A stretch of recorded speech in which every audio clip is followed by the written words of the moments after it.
Урматтуу эл өкүлдөрү, кадырлуу кесиптештер, мен бүгүнкү жана эртеңки болгон жана боло турган учурларды ортого салып, парламент жөнүндө оюмду айтып, президентибиз менен элге кайрылып коюуну туура көрдүм. Парламенттин үстүндө эл менен Кудай гана турат. Азыркы турушубузда парламенттин кудайлары көбөйүп баратат. Парламенттин төрүндө тайраңдап, өз билгендерин кылып, жоо жакадан алып турганда, жоо менен эмес, парламент менен кармашканга өтүп жатышат. Аны азыр дагы бир кесиптешибиз ачыктап айтып берди.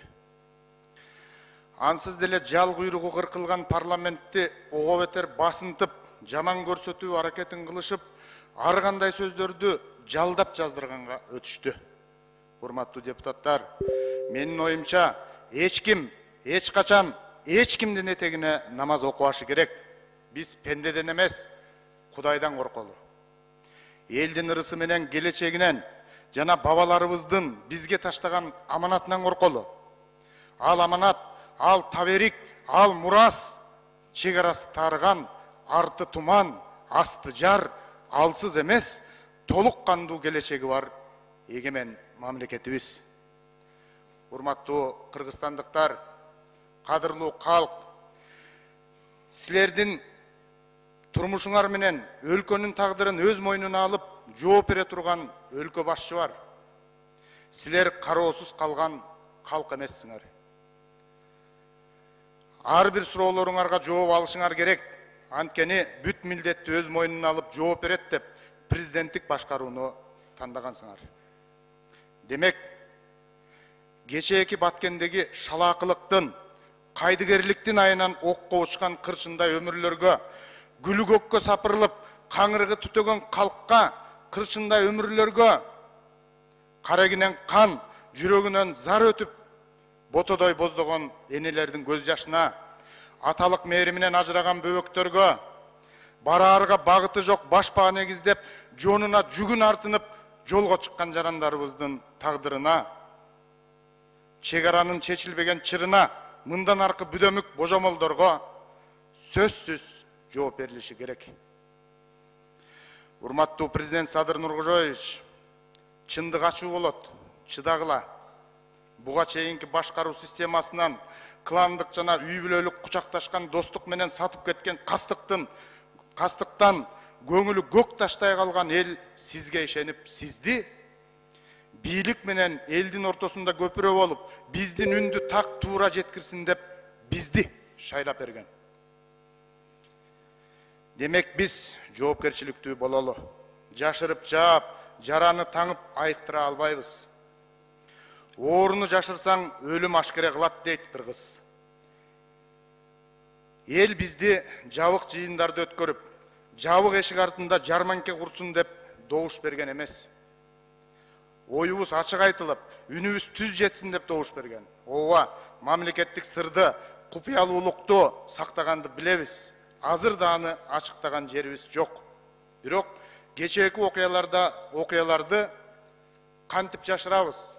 Анткени алар сокурга көз бүткөндөй көрүнүп, дудукка тил бүткөндөй сүйлөнүп атат дүйнө коомчулугунда. Эл баарын билет. Билмек тургай, карегинен өткөн окко куралсыз төшүн тосуп беришкенин купуя деп биз жашырганыбыз менен чегарада чеп болуп турган элдин көзүн таңып, оозун басалабызбы? 600дөн ашык турак жайлар, бир нече мектеп менен ишканалардын, аскердик заставалардын өрттөлүп кеткенин да жашырып жаап кое албайбыз. Азыр дагы менин сөзүмөн кийин бизди тепкиге алып, анда кыйын болсоңор эртерээк айтпайт белеңер деген акылдуулар четтен чыгат. Мен ага даярмын. Айтып коеюн.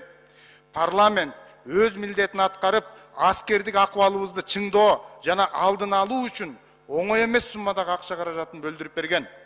Кана ошол каражаттардын дайын дареги эффективдүү, натыйжалуу же натыйжасыз пайдаланганы боюнча эч ким жооп бере элек.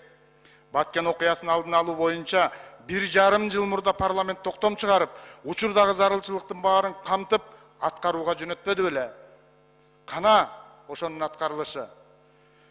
Ушунун баарына ким жооп берет? Чар жайыт иш алып барган чалгындоо ишинин чабалдыгына ким жооп берет? Же эмне биздин өлкөдө төшөк чалгын, кустур чалгын жана контрабанда чалгын эле иштеп калды беле? Мамлекеттин коопсуздугун өз кекиртегибиз эмес, өз өмүрүбүздөн да биринчи коюшубуз зарыл болчу. Шибегени капка каталбаган сыяктуу эле эл билгенди эч ким жашыра албайт. Мунун баары жашыруун сыр, купуя окуя болгон жок. Бүт массалык маалымат каражаттарында чагылдырылды. Эл өкүлү катары өзүбүз дагы бир эмес, 2 рет барып көрүп келдик. Экинчи рет барууга да өзүңөр мажбурладыңар. Кандай мажбурлаганыңар азырынча купуя ойдон калаттыр. Урматтуу Садыр Нуркожоевич, парламент сиз дайындаган мамлекеттик кызматкерлерге баш ийип, жана алардын ар кандай тескөөлөрүнө кабылбашы керек. Парламентти дагы кече сизге добуш берген эл шайлаган. Муну эч ким эсинен чыгарбашы керек. Керек болсо мамлекеттик жетекчилерди алып, өзүңүз парламентке келип, жогорудагы айтылган маселелерге жооп алып беришиңиз керек деп чакырып кетем. Эл ушуну күтүп жатат. Анткени болбосо эл үчүн жасалып жаткан аракеттериңиз, айлык маяналардын, пенсиялардын көтөрүлүшү, мектеп, мекеме, ооруканалардын курулушу сыяктуу иш аракеттериңиз кумга сиңген суудай кургайт. Босогодо кыш кылычын кармап турат, урматтуу кесиптештер. Табият деген булар саясатын бүтүрүп, таасир талашын токтотуп алсын деп күтпөйт. Табияттын таасири өтө туруктуу болот. Табият жаңылбайт. Анткени табиятта тууган, табиятта дос болбойт. Кыскасы, кышка даярдыгыбыз начар. Кыштын камын жазда көрсөк болмок. Баа кымбат. Эл эртең шыйрагын жагып калбаса болду. Кудай сактасын. А мүмкүн азыркыга чейин туугандашып, каралашып келген Орусия өлкөсү өзүлөрүнүн саясий кырдаалына жараша жакын туугандарына эмес, жакын туугандарыбызга болгон таарынычын бизден чыгарып, кыштын кыраан чилдесинде газды тартып койсо, эмне кылабыз? Ага альтернативдүү кырдаалдан чыгуучу жолду ойлогон киши барбы? Ушул сыяктуу алдын алуучу жагдайлар көп, урматтуу туугандар. А биз болсо кышты ойлогондун ордуна бөлтүрүктү карышкырга тиштетип ойноп отуруп алдык. Урматтуу эл өкүлдөрү, сөзүмдүн жыйынтыгында колум сынса сынсын, оюм сынбасын деп иштейличи. Парламентаризм деген жолум сынбасын деп иштейличи. Бутум сынса сынсын, духум сынбасын деп иштейличи.